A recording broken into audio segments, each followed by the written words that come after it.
Bonjour, c'est Dominique. Alors, on continue la série des astuces au quotidien. Alors, je crois qu'on en est à la vidéo numéro 3. 1, 2, 3, 4, je crois. Mais bon. Alors, vous voyez, de toute façon, je crois que ça va être la dernière. Alors, vous voyez 1, 2, alors 4, c'est 4 ou 3 dans le titre. Alors, vous savez, si vous ne voulez pas en manquer, il faut les avoir toutes vues. Alors, ça vaut la peine parce que ce sont tout plein de petites astuces dont je ne parle pas souvent. Que je fais souvent dans l'ombre. À l'occasion, va arriver, j'en parle, mais bon, il s'agit que vous ayez vu cette vidéo-là pour comprendre, de savoir le truc, tandis que là, je réunis à peu près tout ce que je fais derrière la caméra, finalement. Et puis, alors, je pense que ça peut être quelque chose qui peut aider un peu tout le monde à faire des petites choses dont personne ne parle vraiment dans les tutos. Ben, peut-être qu'il y en a qui en parlent, mais bon, moi, quand je regarde... Mais je regarde pas souvent les tutos, il faut dire, parce que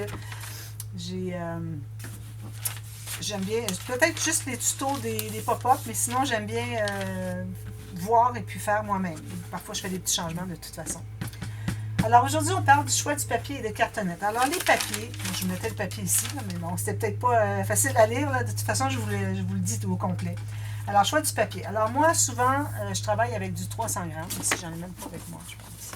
Non. Alors j'ai souvent du 300 grammes parce que la base, supposons du noir ou du craft, ou bien je prends du 176 qui est trop mince, ou du 300, j'ai pas le choix. Alors, surtout pour les bases de page, des choses comme ça. Alors, quand il s'agit de faire des couvertures, là, j'irai plus avec peut-être du 200, 225. Si vous avez du 225, 250, si vous ne pouvez avoir que ça, mais c'est parfait. C'est vraiment le poids idéal de papier pour faire toutes sortes de choses.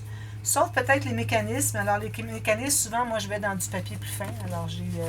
d'ailleurs, ici, ça, c'en est du 300 grammes, je pense. Alors, je vais avec du 176. Parce que souvent, les mécanismes doivent être plus minces. Parce qu'on a plusieurs... des mécanismes, un par-dessus l'autre. Exemple, ici, je vais vous montrer. C'en est un bel exemple comme quoi on doit prendre du papier plus mince. Alors, je vous montre à l'envers parce que c'est ici qu'il y a le mécanisme. Alors, vous voyez, il y a tout ça qui s'empile ensemble. Alors, on a 1, 2, 3, 4, 5... 6 papiers qui se superposent. Puis on veut avoir quelque chose de plat. Alors vraiment là, à ce moment-là, je vais dans du 176. Mais si vous avez un pop-up qui a beaucoup de poids, excusez, exemple un pop-up 4 cartes twist, surtout quand j'ajoute les petits rabats de plus. Alors là, on a l'espace pour 8 photos. Alors on a 4 comme ceci, plus les 2 comme ceci de chaque côté, ça fait 8. Alors il faut penser, parfois on va mater. Il faut penser aux photos qu'on met dessus. Alors, ça fait beaucoup de poids. Alors, à ce moment-là, celui-là, vu que ce n'est que, bon, vous savez, le toit de maison avec les deux demi-maisons, les townhouses ou bien les duplex. Alors, dans le mécanisme, on se trouve à avoir 4 épaisseurs de papier. C'est pas beaucoup. Alors, puis le poids de toutes les cartes fait que, vraiment, là, il faut aller avec du 200, entre 200 et 225 grammes pour le mécanisme seulement. Mais en général... parce que sinon, votre mécanisme, il va plier, il va courber. D'ailleurs, j'ai déjà fait un tuto dernièrement. Vous avez peut-être déjà vu. Je crois que c'était pour l'album de Noël que je suis en train de faire. Pas lui, l'autre avant. J'ai terminé finalement. Alors, à ce moment-là, il faut penser, quand on dit qu'il va y avoir plusieurs cartes, il va y avoir du poids, beaucoup. Alors là, c'est certain que ça prend du plus fort. Parce qu'ici, regardez, il y a juste une petite carte là, qui est soutenue par lui, une par ici, puis une par là. C'est pas tout 8 papiers, plus les papiers matage, plus ces photos qui vont être soutenues sur un papier seulement. Alors, il faut voir d'emblée, quand vous regardez le mécanisme, vous dites, bon, là ici, je vais avoir mes cartes qui vont être toutes empilées au même endroit. C'est tout collé sur un morceau du mécanisme, ou 2 morceaux du mécanisme. Alors ça va faire courber. Alors, je vais aller avec moi, je vais avec du 216, c'est ce que j'ai ici, moi, dans le blanc. Mais puis si vous avez quelque chose comme ça qui a plusieurs épaisseurs, puis qu'il y a juste une photo sur chacun, là, vous allez avec du 176, c'est pas de problème. C'est bon d'avoir deux poids facilement pour chaque couleur de papier de base que vous utilisez régulièrement. Alors moi, j'ai du blanc, du crème, du ivoire, du noir, du craft. C'est pas mal ça que j'utilise dans mes couleurs de papier de base. Quand j'ai moindrement un peu de blanc, moi, dans mon cas, parce que je n'ai que le blanc dans du 216 grammes, qui est quand même un très bon poids si vous regardez comme ceci, c'est très bien. Alors, moindrement que j'ai du blanc dans ma collection, je vais avec ça. C'est le poids idéal, vraiment, vraiment, très bien. Alors, ensuite, alors ça j'en ai parlé. Si vous utilisez du 300 grammes très épais, ceci. Okay. Alors là, il faut faire attention. Si moi, dans mes mesures, j'ai travaillé avec du 216 grammes, et que vous avez du 250, plus que 250. Alors, moi, quand je travaille avec du 216, toutes les mesures sont bonnes jusqu'à 250.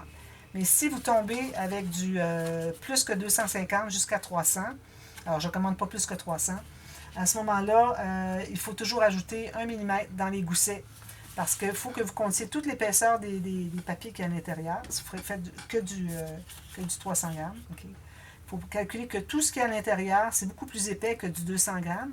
Alors, ça va faire que votre gousset, moi je dis faites un gousset à 3 mm, mais vous allez le faire à 4 parce que vous allez avoir au moins 1 mm de plus, même que j'irai peut-être presque jusqu'à 5. Alors, ça peut changer un peu les mesures, surtout quand on arrive pour faire la tranche. Alors, calculer la tranche des éléments un petit peu plus large parce que tout ça prend plus d'épaisseur. Alors, faites attention quand je donne les mesures des goussets, parce que c'est à peu près que ça dont je donne les mesures. Alors, ajoutez 1 à 1,5 certainement millimètres si vous avez du papier cartonné plus que 250 grammes. Et puis, vous avez remarqué, celles qui me suivent depuis quelques temps ou celles qui sont nouvelles, merci de suivre ma chaîne, bienvenue.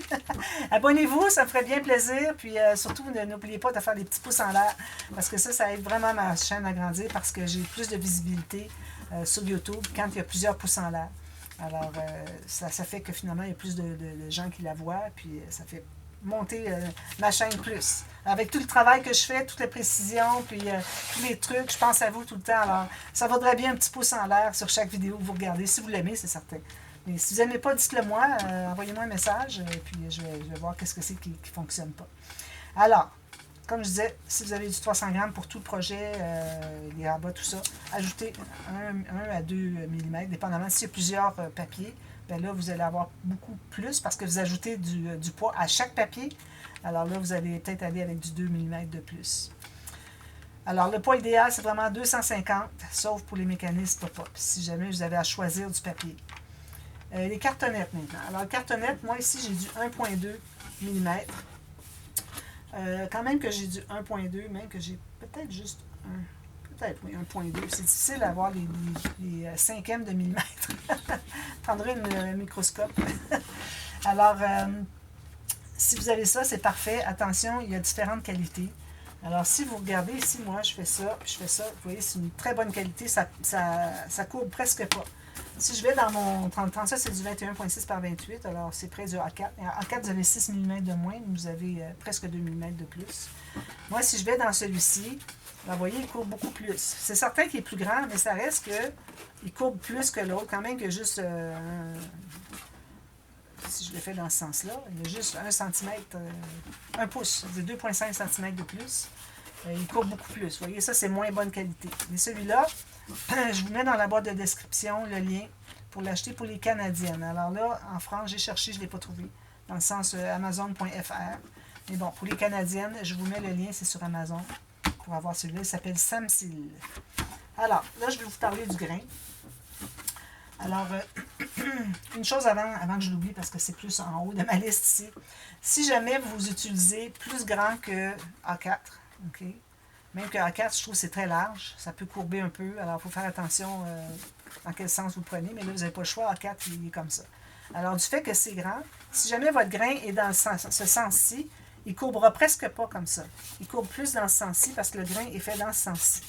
Alors, le grain, c'est comme des petits morceaux de bois. Vous savez, de la pâte à papier. Alors, il y a quand même des petits morceaux de bois qui fait que ça suit, ça empêche de plier. Alors, c'est pour ça que c'est plus raide d'un côté que de l'autre. Alors, ça fait que si vous êtes sur le A4, vous avez une couverture qui est complètement A4. Peut-être que vous allez devoir ajouter une plaque ou quelque chose pour solidifier, pour rendre plus rigide. Si vous travaillez avec du 30-30, là, c'est certain.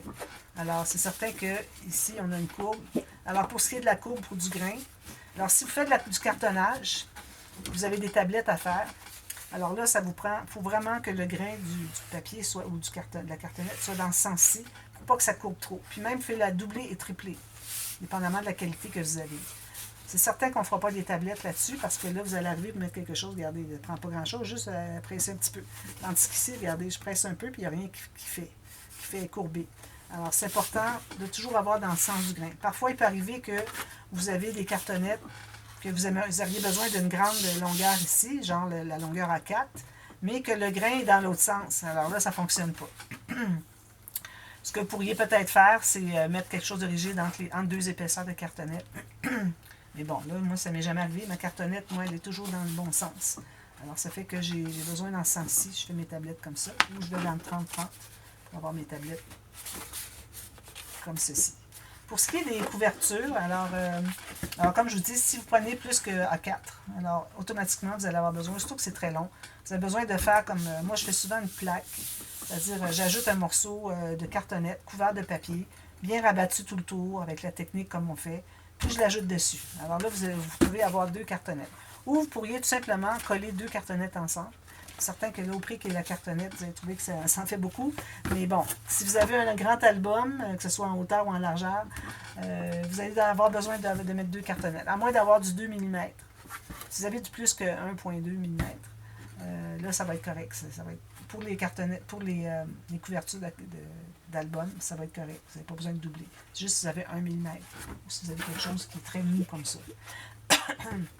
Pour ce qui est de la couverture dans le sens de la couverture. Alors, n'oubliez pas que si jamais vous avez une courbure, vous voyez, j'ai une courbure ici, je vais vous en parler.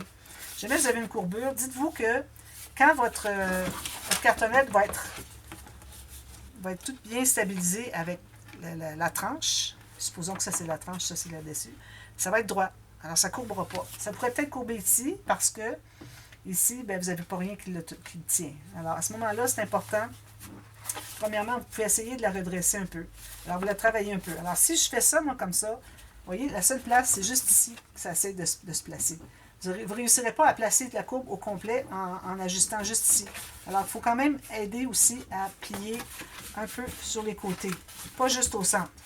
Alors, vous travaillez un peu comme ça, sans trop plier, parce que là, regardez, ça va plier un peu. Il faut y aller vraiment doucement. Un petit angle, pas trop. Puis là, bien, vous allez avoir quelque chose de droit. OK? Si jamais vous avez une courbure, comme je le dis souvent à chaque fois, bien, à peu près à chaque fois, parfois je l'oublie, que je fais une cartonnette dans une série de tutos. Alors la courbure, ce que vous voyez ici, vous voulez que l'intérieur soit ici. Vous ne voulez pas avoir l'extérieur, alors l'intérieur de l'album comme ceci, vous ne voulez pas avoir la courbure comme ceci, parce que premièrement, ça va être comme ceci, c'est vraiment pas joli de voir un livre comme ça. Puis deuxièmement, si vous avez un ruban ou quelque chose qui prend au centre, bien, il va tirer au centre, puis il va encore accentuer encore plus votre courbure. Tandis que si la courbure, extérieure ici, intérieure de l'album, si vous la mettez dans ce sens-ci, à la limite, s'il y en a une petite, le ruban ou le fermoir qui va garder fermé va rectifier, va faire que tout reste bien droit, tout est bien droit. Puis de toute façon, une fois que vous avez collé des papiers, tout ça, vous allez voir que si vous collez des deux côtés, vous allez ajuster, tout va venir droit, automatiquement. Collez ici, collez ici. C'est pour ça que souvent, moi, quand je fais mes albums, mes intérieurs de couverts, pour ce qui est des interactions, s'il y a trop de courbure, puis bon, j'arrive pas. Alors souvent, je vais coller un papier au fond. Là, ça va faire que tout va se tenir. Si j'ai presque pas de courbure, alors là, je fais ma doublure de page, tout ça, mais n'oubliez pas que quand on fait la doublure de page, il n'y a pas de papier collé sur la cartonnette. Donc, ça fait que vous allez avoir une courbure encore. Alors, si vous voulez vous débarrasser d'une courbure qui est vraiment trop prononcée, alors collez un papier à l'intérieur, papier blanc, quelle que soit la couleur que vous avez de fond. Ensuite, vous placez votre doublure de page, etc. Pour ce qui est de la tranche, alors la tranche, elle, on ne voudrait pas avoir une tranche avec le haut qui serait comme ceci. Okay. À la limite, que les pages soient ici, c'est pas dramatique parce que c'est dans le sens comme ceci. Mais si vous avez vos pages ici puis vous avez une courbure comme ça, c'est vraiment pas joli. Alors, c'est important de choisir le bon centre, le bon sens. Puis aussi, d'aller avec, si vous allez avec le grain dans ce sens-ci, alors ici, ça ne courbera pas. C'est ça qu'on veut. Alors ici, vous voyez, ça courbe plus. Alors, on veut que ça ne courbe pas la tranche d'un album ou le dos, c'est le vrai terme qu'on appelle le dos tranche. À ce moment-là, on veut vraiment que ça soit bien droit. Donc, si vous allez avec le grain comme ceci, bien là, vous n'aurez pas de problème. Puis ici, de toute façon, ça va être collé avec la couverture qui fait que ça va être droit. Alors, si ici, c'est droit, puis ici, vous avez le sens du grain comme ceci, puis c'est droit, bien là, ça va être parfait. Alors ça, c'est tout à considérer quand vous choisissez le sens de vos cartonnettes. Ensuite, alors là, je crois que c'était tout par rapport au choix du papier et cartonnette. J'espère de rien oublier. Pour ce qui est du papier de matage, les couleurs, du papier uni. Alors, moi, j'ai souvent du papier uni comme ceci. Alors, ça me sert souvent soit à mettre des espaces photos, faire des petites incrustations. Comme ici, regardez, j'ai fait une petite ligne rose ici. Ici, j'ai mes espaces photos, j'ai des petits papiers unis, faire combler des espaces. OK, incrustation, j'appelle ça comme ça. D'où vient le terme incrustation, c'est que je me rappelle quand j'étais allée en Espagne, j'avais 12 ans. On est allé en Espagne, puis à Séville, ils ont un style de bijoux, okay, un genre une technique de bijoux qu'ils font, que c'est de l'or qui est incrusté dans, je sais pas quoi, je peux pas vous dire, je me souviens pas. J'ai seulement retenu l'effet qu'il y avait de l'or incrusté. Alors, c'est des fines lignes qui sont entrées à l'intérieur. Alors, moi, c'est là que j'ai pensé, j'ai dit, bon, des petites fines lignes de papier qui sont au travers du reste. Moi, ça sonne comme incrustation. Alors, c'est pour ça que j'ai nommé ça comme ça. Je voulais vous dire en passant, j'ai parlé des ciseaux longs de Tani Créative. Alors, je viens tout juste de m'en commander une paire. Au moment où je vous parle, moi, c'est au mois de septembre, à la mi-septembre. Je viens de m'en commander une paire sur Amazon. Alors, s'il y en a qui veulent savoir ce que c'est, premièrement, je vais attendre de les recevoir. Je devrais les avoir la semaine prochaine. Alors, après avoir vu ces vidéos-ci, si vous voulez savoir comment est-ce que ça a été avec mes ciseaux longs, écrivez-moi, demandez-moi la question, je vous dirai, ou je l'écrirai d'emblée dans la vidéo d'hier où est-ce qu'on a parlé des ciseaux. Alors, il me reste seulement à parler de... Alors, c'est le dernier thème. Alors, il me reste à parler des planches à rainure. Alors, planches à rainure. Moi, j'en ai deux. Alors, comme j'avais expliqué pour le massicot, il existe des massicots où est-ce que vous avez une lame qui coupe, puis une autre qui fait la rainure ici. Alors, puis vous l'utilisez, c'est parfait. Mais moi, j'ai pas ça, comme je l'ai expliqué, c'est que j'ai trop peur de couper mes papiers ou est-ce que si je dois faire une rainure. Je me connais, quand j'ai deux choix, bien souvent, je prends pas le bon. Alors, dans des choses qui se font automatiquement, dans des choses de ma vie, ça, il n'y a pas de problème. J'ai toujours fait des bons choix. Mais quand c'est automatique, instantané, parfois, ben, on n'y pense pas tout à fait. Alors, moi, ça m'arrive souvent de faire des gaffes dans ce sens-là. Alors, c'est pour ça que moi, j'ai une planche à rainure. Alors, la mienne serait due que je la nettoie un petit peu. Alors, là, vous prenez juste de l'eau savonneuse, chaude un peu. Puis, vous passez un linge, puis une brosse. Avec une brosse, vous allez dans toutes les rainures, ça va tout nettoyer. Il n'y a pas de raison d'avoir une planche à rainure souillée, parce que, d'ailleurs, moi, je vais aller la laver tout de suite après la vidéo. Parce que c'est tellement facile à nettoyer. Alors, c'est la moindre des choses qu'on nettoie nos outils. Alors, j'ai la grande et la petite. Alors, j'ai travaillé longtemps avec la grande. Puis quand j'arrivais ici, des fois, j'avais pas de place. Surtout quand j'étais dans les appartements meublés, loués, où est-ce que c'est que j'avais vraiment pas ma table de travail grand format. Alors, j'étais toujours prise. Je faisais comme si, un peu en dehors de la table. Alors, c'est là que j'ai dit, ben, je pense que je vais m'en acheter une nouvelle. Alors, j'en ai une nouvelle. J'en ai acheté une comme ça. Puis j'en ai reçu une aussi de Magali. Merci Magali. Madame va envoyer une deuxième. Alors j'en garde une ici à la maison d'été. Puis j'ai une de chaque finalement à la maison d'été. Puis l'autre à ma maison où est-ce que je travaille tout l'hiver. Alors, ici, pour ce qui est de la marque, alors ici, nous, on a du Martha Stewart ici. Alors, c'est bien important quand vous choisissez votre planche à rainure que vous ayez, que les marques des mesures, ok? Ici, c'est en pouces, puis les avoir aussi, je pense, je ne sais pas, avec Martha Stewart, tu peux avoir en centimètres, en métrique, mais bon, ici, moi, j'ai en pouces, en impérial. C'est important que les chiffres ressortent bien. Alors, parfois, c'est juste soulevé avec le chiffre qui est juste écrit, le plastique soulevé, on ne voit pas bien, trop risque d'erreur. Et puis, il faut que vous ayez les demi, les quarts, puis les huitièmes de pouce.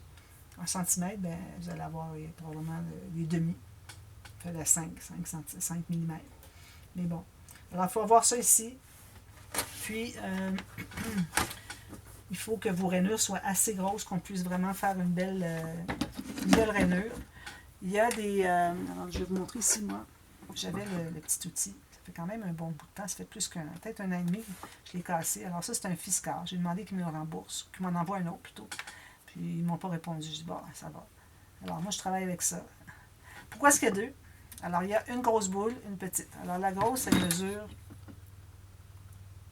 un petit peu plus qu'un millimètre, 1,5 mm. Puis la petite, elle mesure 1 mm. Alors, pourquoi est-ce qu'il y a deux grosseurs de boules? Alors, quand vous travaillez avec du papier qui est mince, alors surtout 176, moi, de toute façon, je ne recommande pas plus mince que ça. Alors, ça, c'est mon plus mince. Alors, il faut prendre la grosse boule, parce que si vous prenez la petite boule, je vais vous donner un exemple ici. Vous prenez la petite boule, oups, puis vous pressez fort. Parce que j'ai la petite boule là. ça risque de déchirer le côté. Okay? Parce que parfois on presse fort, hein? Bon, on y va, on est parti en grande, tout ça. Ici, ben, mon papier, il doit être de très bonne qualité parce que je n'ai pas passé au travers, mais il peut arriver souvent que passer au travers. Alors, c'est pour ça que ça me prend la grosse boule pour quand vous avez du papier mince. Alors, moins de risque de passer au travers. Je peux presser aussi fort que je veux, ça ne passe pas au travers. Je ne sais pas si vous voyez la différence, non. Parce que j'ai pressé très fort. Et ça reste que la grosse boule, elle va se trouver entrée à l'intérieur ici. Puis si votre papier est mince, bien, vous allez avoir une belle courbe qui va se faire. Alors, le côté montagne ici, bon, je l'ai échappé. Côté montagne, côté vallée. Tandis que si vous avez du papier plus épais, alors moi j'ai du 300 grammes ici. Alors, si vous allez avec la grosse boule, je vais aller le ramasser parce qu'il faut vraiment que je vous explique. Excusez. Alors, si vous allez avec la grosse boule, essayez de faire une rainure, c'est très difficile. Vous allez arriver pour essayer de la plier, ça ne pliera pas parce que ça n'a presque pas fait de rainure.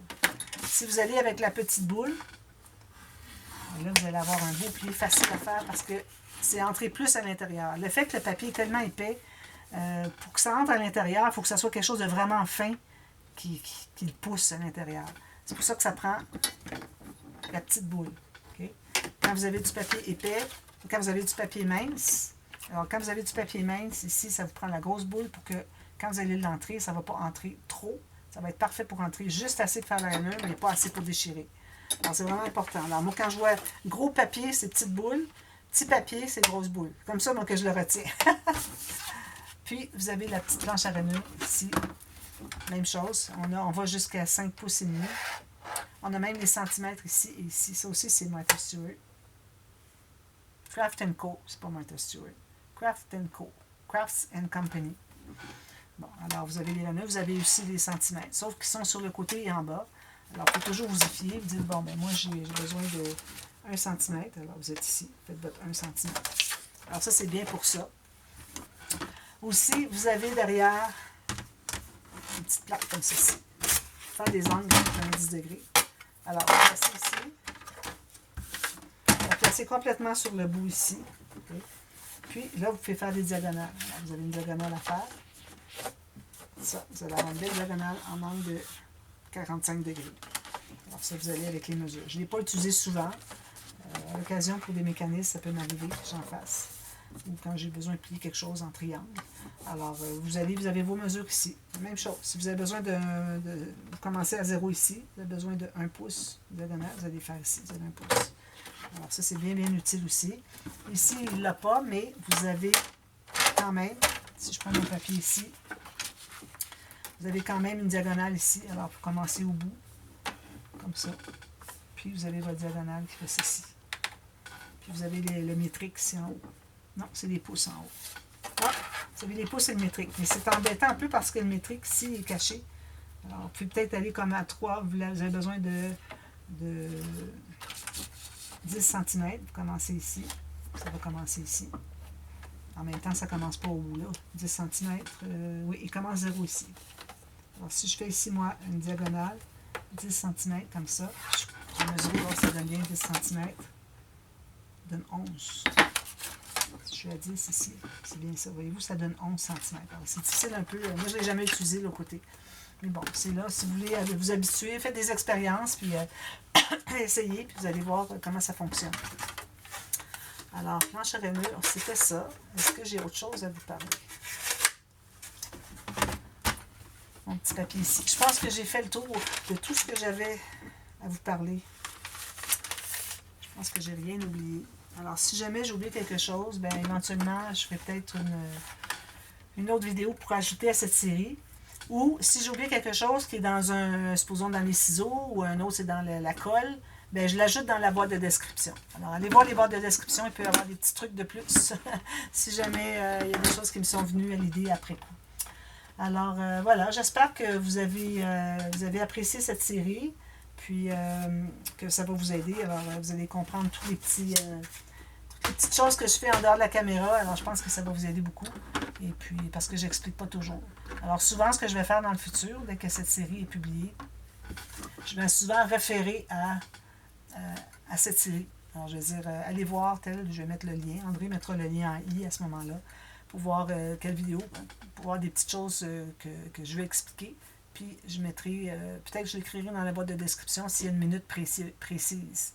Alors si je parle de la colle à tissu à un moment donné, pour pas vous regarder toute la vidéo complète, ben, je mets dans la boîte de description le lien, pour voir, j'écris qu'est-ce que c'est, le lien, et puis à la minute de ce lien. D'accord? Alors, je pense qu'avec ça, ça va être complet. Alors, j'espère que ça vous a servi. Alors, j'avais eu l'idée de faire cette série. Je pense que c'est une bonne chose parce que, bon, c'est difficile quand on est pressé dans le temps pour faire un pop-up, une interaction, faire un tuto. On n'a pas toujours le temps d'expliquer ces choses-là en détail. Alors, c'est pour ça que j'ai préféré faire une série que pour ça. Puis que vous puissiez y avoir accès, finalement. Alors voilà, alors n'oubliez pas de mettre le petit pouce en l'air, vous abonner pour ceux pour qui c'est pas fait. J'ai la difficulté à parler, je m'excuse parce que j'ai quelque chose dans la bouche qui tient mes dents, puis j'ai de la difficulté à prononcer quelques syllabes, mais bon. Alors, voilà. Alors, abonnez-vous, faites le pouce en l'air, ça m'aide beaucoup, et puis je vous revois très bientôt pour une autre vidéo. Alors, merci, bye bye!